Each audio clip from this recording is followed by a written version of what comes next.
বেছে মহিলাদের মৌলবাদের পাঠে দিল্লি বিস্ফোরণের তদন্ত, আর সেই তদন্তে এবার চাঞ্চল্যকর তথ্য, যেখানে জঙ্গি ক্লাসে মহিলাদের টার্গেট। বেছে বেছে মহিলাদের মৌলবাদের পাঠ। আমার সঙ্গে মৈত্রী ভট্টাচার্য রয়েছে। মৈত্রী, তার মানে কাজটা অনেকটা সহজ হয়ে যাওয়ার কারণে এই বারবার মহিলাদের মৌলবাদের পাঠ দেওয়া বা বেছে বেছে টার্গেট করা হয় এই মহিলাদের। একেবারেই দেখো, মহিলাদের যখনই মহিলারা এই জঙ্গি কার্যকলাপে যুক্ত হবে তখন মহিলাদেরকে সন্দেহ কম হবে এবং তাদের অনেক বেশি ইজি অ্যাক্সেস হবে। সেই কারণেই কিন্তু মহিলাদের উইকে স্ট্রং করা এবং বেছে বেছে মহিলাদেরকে একেবারে জঙ্গি হওয়ার পাঠ দেওয়া, তাদের মগজ ধোলাই করা। এবং যদি একবার ব্যাকট্র্যাকে দেখা যায় যে শাহিন শাহিন তারও কিন্তু যে মূল দায়িত্ব ছিল সেটাও কিন্তু মহিলাদের এই জিন তৈরি করাই। এবং আয়েশা জান্নাত মোহনা সেই মহিলাও কিন্তু তারও কিন্তু কাজ ছিল এই ঘটনার সঙ্গে যুক্ত হওয়া।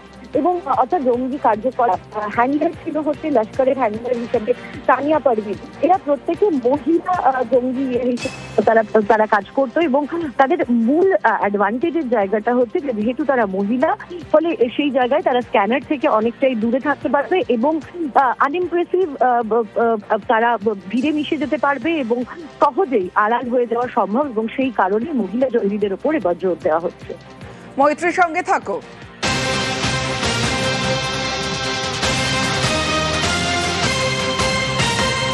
পড়াশোনার নামে ডাক্তারি পড়ুয়াদের মগজ ধোলাই। ইম্ফলের তরুণীকে জিজ্ঞাসাবাদে বা চাঞ্চল্যকর তথ্য, তরুণীর নাম বদল করা হয় এবং সেই নাম বদলে যে নাম বদল করা হয় সেখানে মারিয়াম রাখে আত্মঘাতী জঙ্গি উমার।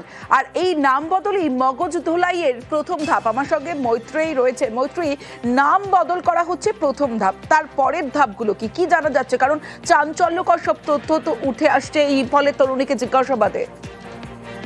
দেখো, ইম্ফলের তরুণীকে ব্রেন ওয়াশ করার পেছনে কিন্তু একটা বড় ইঙ্গিত পাওয়া যাচ্ছে। একেবারে নর্থ ইস্টার্ন একটা স্টেটের পিছিয়ে পড়া অংশের মহিলাদেরকে যদি জঙ্গি সংগঠনে ঢোকানো যায় তাহলে নর্থ ইস্ট এবং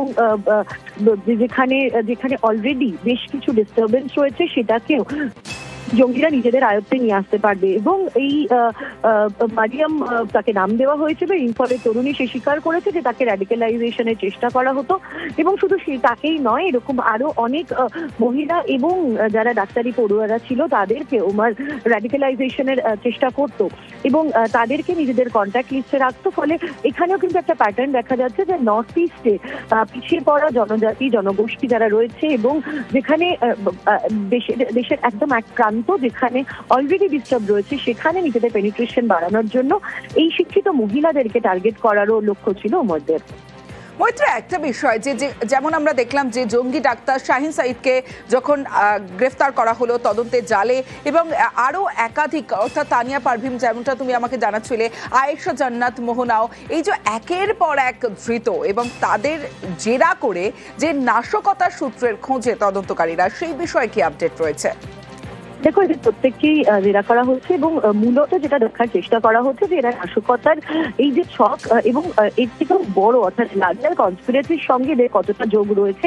তার কারণ এরা প্রত্যেকেই কিন্তু এরা অ্যাপারেন্টলি খুব সাদা মাটা দেখতে মনে হলো। এরা প্রত্যেকেই কিন্তু ডেডলি বলেই জানাচ্ছে তদন্তকারীরা এবং এরা প্রত্যেকেই হ্যান্ডলারের মতো যোগ্যতা এদের রয়েছে এবং এরা অনেক রকমের জঙ্গি কার্যকলাপ ঘটানোর মতো প্রশিক্ষণ এদের রয়েছে।